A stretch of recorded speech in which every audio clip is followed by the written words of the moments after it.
मेरा hello and welcome. मेरा नाम है नीरव पारेख और ये है ट्विस्टेड आइडियाज़। ये जो मैंने सेटअप किया है ये खास स्मॉल एंड मीडियम बिजनेसेस के लिए किया है और ये हिंदी में होगा पूरा सेशन, जहाँ पे मैं बात करूँगा एमबीए थियरीज़ की, जिससे स्मॉल एंड मीडियम बिजनेसेस को फ़ायदा हो सके, उनकी एक अंडरस्टैंडिंग बिल्ड हो सके और उनके कंपनीज़ को उनके बिजनेसेस में ग्रोथ और प्रॉफिटेबिलिटी दोनों बढ़ाई जा सके। ये मेरा ऑब्जेक्टिव है ये बिज़नेस चैनल का। साथ साथ हम बात करेंगे स्पेसिफिकली स्ट्रैटेजीज़ के बारे में, इसलिए मैंने ये सीरीज़ का नाम दिया है business and marketing strategies for small and medium enterprises, BMS for SMB for short. यहाँ पे मैं साथ साथ मेरा ऑब्जेक्टिव ये मेन जो ये पूरा सेशन करने का है वो ये है कि हम एमबीए थियरीज़ को अडॉप्ट कर सकें इंडिया के छोटे बड़े बिजनेसेस के लिए, जिनके पास लेबर कम होता है, जिनका एक सेटअप छोटा होता है। बहुत सारी थियरीज़ लिखी ऐसे गई है कि वो बहुत बड़े बड़े कंपनीज़ को अप्लाई हो सके, उसको हम स्मॉल बिजनेस में कैसे यूज़ कर सकें, उसके ऊपर मेरे सेशंस होंगे।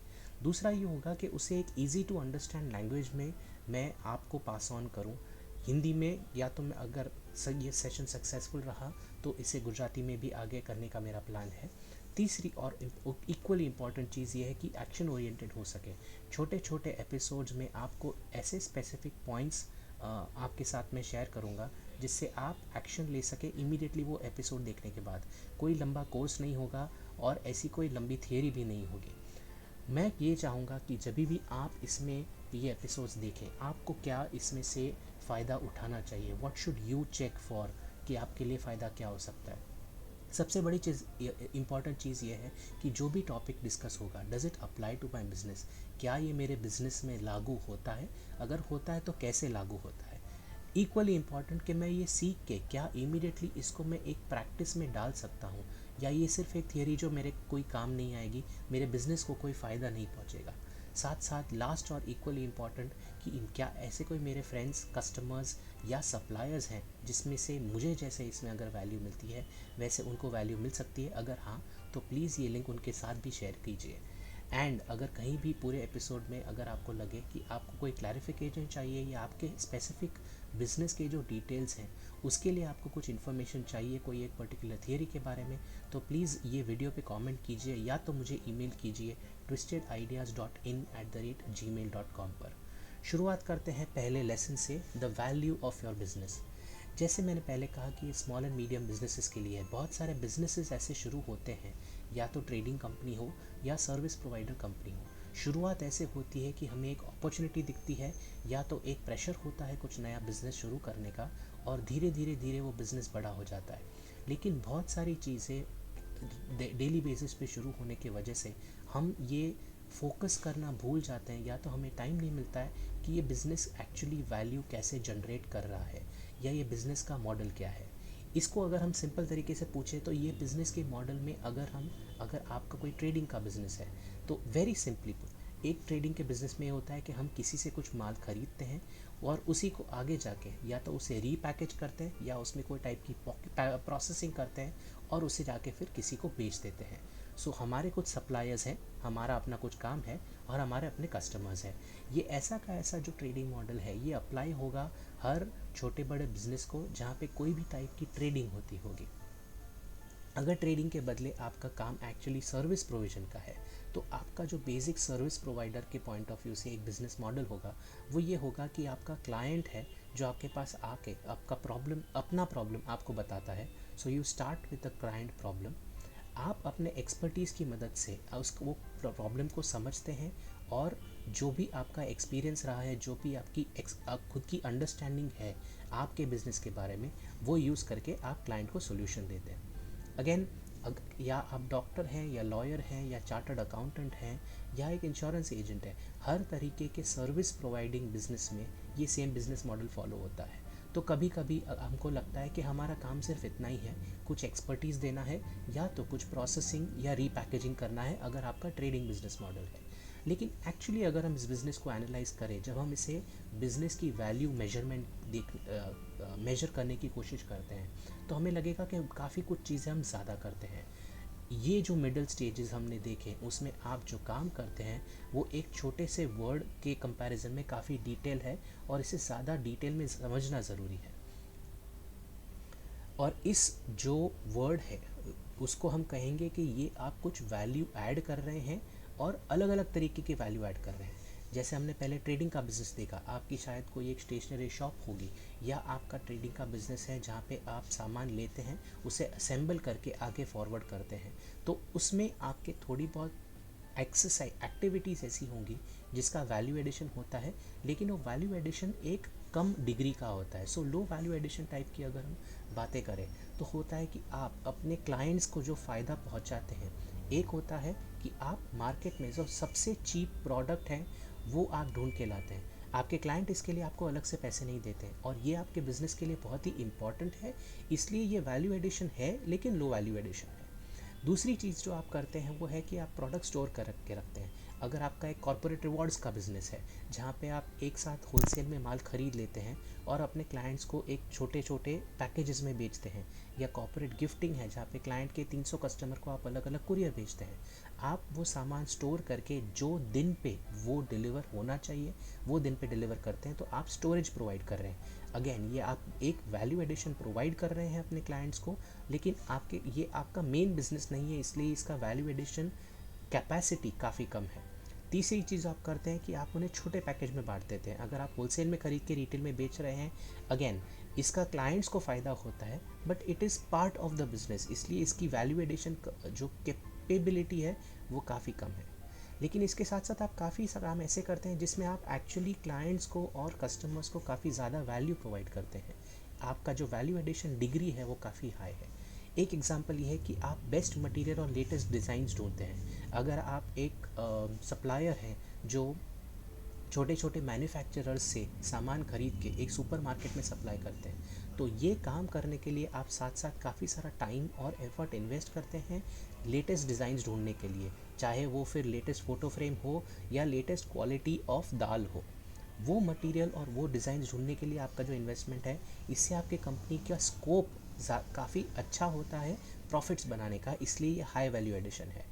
दूसरा हाई वैल्यू एडिशन ये कि आपका जो बिज़नेस है, आपके क्लाइंट्स को जो सबसे बड़ा बेनिफिट होता है वो ये होता है कि आपके साथ इतने सालों से जो काम करते हैं उसके वजह से वो बहुत ही ज़्यादा रिलायबल मानते हैं आपको, आपके ऊपर भरोसा किया जा सकता है। आपका डॉक्यूमेंटेशन, पास्ट एक्सपीरियंस, काम करने का जो एक रिलेशनशिप बिल्ड हुआ है वो बहुत ही ज़्यादा स्ट्रॉन्ग है, उसके वजह से उनकी टाइम और उनका कॉस्ट दोनों बचता है, एफिशिएंसीज बढ़ती है।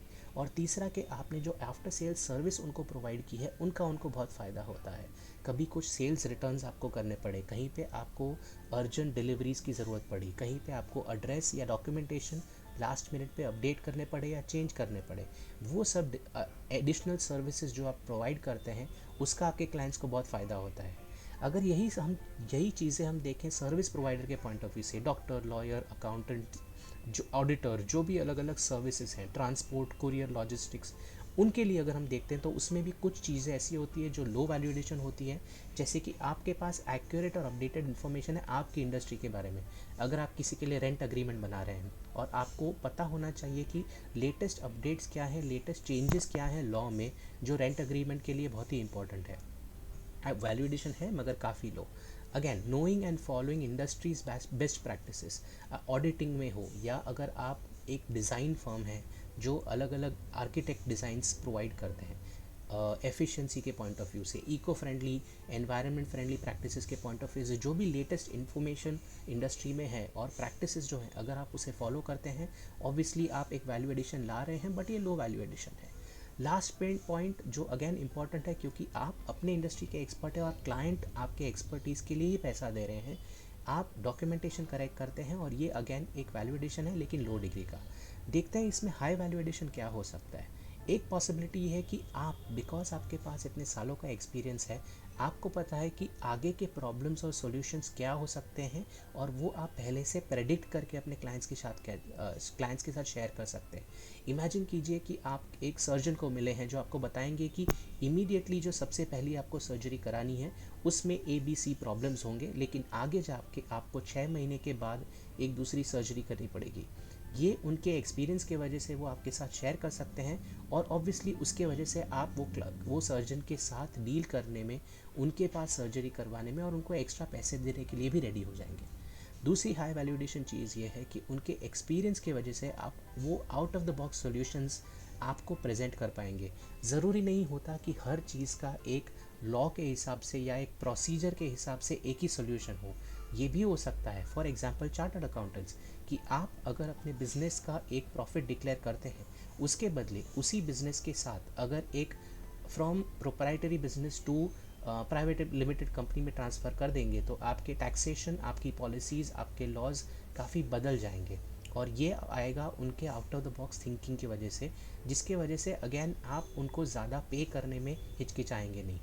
ये दोनों चीज़ों से इम्पॉर्टेंट, सबसे जो इम्पॉर्टेंट लर्निंग है जो ये लेसन में मैं आपके साथ शेयर करना चाहता हूँ, वो ये है कि आउटसाइडर पॉइंट ऑफ व्यू से अगर आपके बिज़नेस को देखा जाए तो आपको ये समझना है कि आपके ओवरऑल लो वैल्यू एडिशन वाली जो एक्टिविटीज़ है उससे फ़ायदा सिर्फ इतना ही है कि आपका काम ठीक होता है, you do your job well. लेकिन जब आप अपने बिजनेसेस में जो भी हाई वैल्यू एडिशन काम देखेंगे या बाहर से ऑब्जर्व करेंगे तो आप समझ पाएंगे कि आपके हाई वैल्यू एडिशन काम करने का सबसे बड़ा रिजल्ट ये है कि आपके जो क्लाइंट्स और कस्टमर्स हैं उनका टाइम बचता है, उनकी एफर्ट बचती है और उसके साथ साथ उनका पैसा भी बचता है। तो ये फ़ायदा जो उनको होता है ओवर एंड अबाव आप अच्छा काम कर रहे हैं, उसके वजह से आपका बिज़नेस आगे बढ़ सकता है। तो ये लेसन में आप क्या टेक आउट करना चाहेंगे, आपके लिए कौन सी चीज़ें सोचने लायक है ये एपिसोड ख़त्म होने के बाद? 3-4 क्वेश्चन है जिसके ऊपर सोचना चाहिए। फर्स्ट ऑफ ऑल, कितनी सारी एक्टिविटीज़ जो आप करते हैं उसमें कौन कौन सी एक्टिविटी आप करते हैं, आपका टाइम, आपका पैसा, आपका एफर्ट जिसमें जाता है, आपको कैटेगराइज करना है कि वो लो वैल्यू एडिशन है या हाई वैल्यू एडिशन है। दोनों ही कंपलसरी हो सकती है, लेकिन अगर आप हाई वैल्यू एडिशन काम करते हैं तो चांसेस है कि आपकी प्रॉफिटेबिलिटी अच्छी हो सकती है। तो फर्स्ट ऑफ ऑल ये कैटेगराइज करना है कि आपका जो आपकी जो एक्टिविटीज़ है उसमें लो वैल्यू एडिशन कौन सी है और हाई वैल्यू एडिशन कौन सी है। दूसरी ये कि आपके जो भी कंपेटिटर्स हैं, ऐसा तो नहीं कि आप अपने मार्केट में एक ही ट्रेडर हैं या एक ही सर्विस प्रोवाइडर हैं। आप अपने क्लाइंट्स और कस्टमर्स के साथ भी जब बात करते हैं, बहुत जगह ऐसा होता है जहाँ कंपनीज़ में आप डील करते हैं और उनके 3 या 4 वेंडर्स होते हैं जो एम्पैनल्ड होते हैं उनके साथ डील करने के लिए। तो आपके जो कंपटीशन है उनके कंपैरिजन में आपकी क्या पोजीशन है ओवरऑल, यानी कि टोटल वैल्यू एडिशन आपके कस्टमर्स और क्लाइंट्स को देने के लिए। और इससे आप अंदाज़ा लगा सकते हैं कि आपकी पोजीशन कितनी अच्छी है, आप कितना नेगोशिएट कर सकते हैं अपने क्लाइंट्स और कस्टमर्स के साथ। ऑब्वियसली डायरेक्ट फ़ायदा होगा अपने नेगोशिएशन के बेसिस पे आपकी प्रॉफिटेबिलिटी पर। और तीसरा इक्वली इम्पॉर्टेंट क्वेश्चन ये है कि क्या आपके कस्टमर और क्लाइंट जानते हैं कि आप ये वैल्यू एडिशन प्रोवाइड कर रहे हैं। बहुत बार ऐसा होता है specially small and medium businesses के साथ कि आप बहुत मेहनत कर रहे हैं लेकिन आपके कस्टमर्स और आपके क्लाइंट्स को अंदाज़ा ही नहीं कि आपकी एक्स्ट्रा मेहनत का उन्हें क्या फ़ायदा पहुंच रहा है। सो साथ साथ ये भी बताना ज़रूरी है अपने कस्टमर्स को, क्लाइंट्स को, कि आपके जो हाई वैल्यू और लो वैल्यू एडिशन एक्टिविटीज़ हैं उससे उनको बहुत फ़ायदा पहुंच रहा है। ये बेसिक चीज़ों के थ्रू ये लेसन यहाँ पे ही ख़त्म करता हूँ।